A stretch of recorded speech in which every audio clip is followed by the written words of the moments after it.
Қайырлы күн баршаңызға. Қонақ келген кезде бюджетный салат жасайтын боламыз бүгін. Баклажаннан салат жасаймыз. Осылайынан қиярымызды турап аламыз видеодағындай.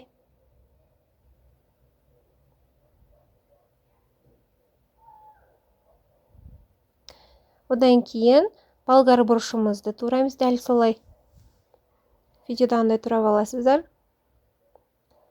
Осылай үлкеннен және де қиғашынан қылып турасаңыздар әдемі көрінеді салаттарыңыз. Қызыл болгар бұрышында қоссаңыздар болады өздеріңіздің қалауларыңызша. Одан кейін осындай чесногымызды тураймыз.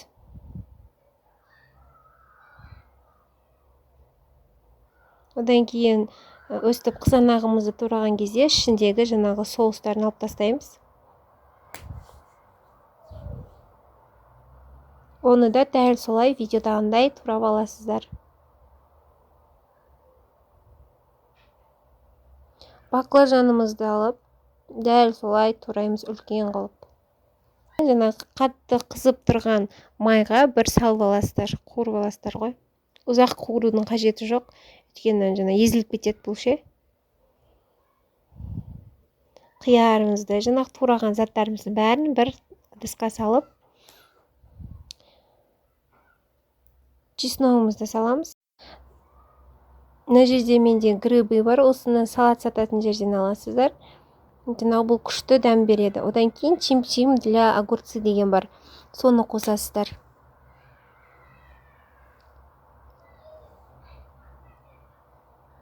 Бұл да соус, күшті соус болады, дәмі де ерекше болады осылай. Барлығын бір араластырып осылайынан видеодағындай.